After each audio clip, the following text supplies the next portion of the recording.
Hello అందరికీ welcome to my channel. నేను మీ శ్రావ్య. ఈరోజు మన రెసిపీ వచ్చేసి ఆమ్లా క్యాండీస్ అండి.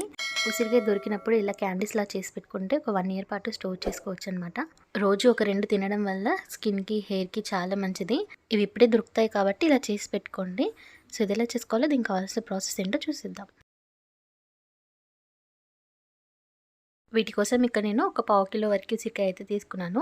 కొంచెం పెద్ద సైజు ఉండేది తీసుకోండి, మరీ చిన్నగా ఉండదన్నమాట. ఇప్పుడు వీటన్నిటిని కూడా ఒక బౌల్లోకి వేసుకుందాము. ఇందులోకి వాటర్ వేసుకోండి ఉసిరికాయలు మునిగేంత వరకు. ఇప్పుడు స్టవ్ని మీడియం ఫ్లేమ్లో పెట్టుకొని మధ్య మధ్యలో ఇలా మిక్స్ చేస్తూ ఉడికించుకోవాలి. ఉసిరికాయలు అనేది సాఫ్ట్గా ఉడకాలన్నమాట. చూడండి ఇవి సాఫ్ట్గా ఉడికిపోయాయి. ఒకవేళ మీకు డౌట్ ఉంటే నైఫ్తో చెక్ చేసుకోవచ్చు. ఇప్పుడు వీటన్నిటిని వేరే ఒక బౌల్లోకి వేసుకొని కాస్త చల్లారనివ్వండి. సో చల్లారిన తర్వాత ఉసిరికాయలు అయితే ఇలా ఉన్నాయన్నమాట. ఇప్పుడు వీటిని ఇలా వీడియోలో చూపిస్తున్నట్టుగా కట్ చేసుకోవాలి. ఉసిరికాయలకి మనకి పైన లైన్స్ ఉంటాయి కదా, సో వాటిపైన అయితే కట్ చేసుకోవాలన్నమాట. ఇలా అన్నీ కట్ చేసుకున్నాక ఇలా సైడ్కి ప్రెస్ చేస్తూ ఉంటే ఈజీగా వచ్చేస్తాయి.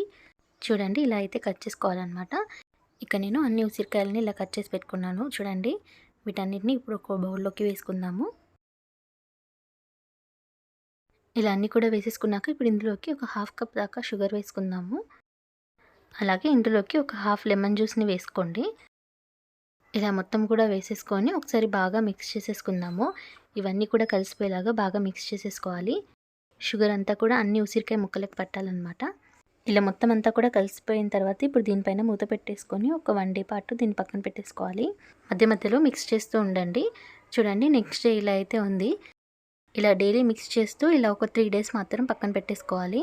అప్పుడే వీటన్నిటికీ షుగర్ ఇంకా లెమన్ పట్టి టేస్ట్ అనేది చాలా బాగుంటాయి. సో ఇలా 3 డేస్ మొత్తం పక్కన పెట్టేసుకున్న తర్వాత చూడండి ఇలా అయితే ఉన్నాయన్నమాట.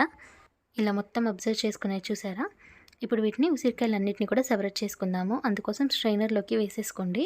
ఈ వాటర్ కూడా తాగొచ్చు, టేస్ట్ కూడా చాలా బాగుంటాయి. ఇప్పుడు వీటన్నిటిని ఒక ప్లేట్లోకి వేసేసుకుందాము. ఇలా అన్నిటిని కొంచెం విడివిడిగా వేసేసుకోండి. ఇలా మొత్తం అన్నిటిని కూడా వేసేసుకున్న తర్వాత వీటన్నిటిని ఒక 2 to 3 డేస్ పాటు ఎండలో పెట్టుకోవాలి. పైన కొంచెం గట్టిగా ఉన్న లోపల కొంచెం సాఫ్ట్గానే ఉంటాయి. మరీ ఎక్కువగా ఎండ పెట్టుకోకండి. సో చూడండి ఇలా అయితే ఉన్నాయన్నమాట. ఒక 3 డేస్ తర్వాత చూడండి ఎంత బాగా ఆరిపోయాయో.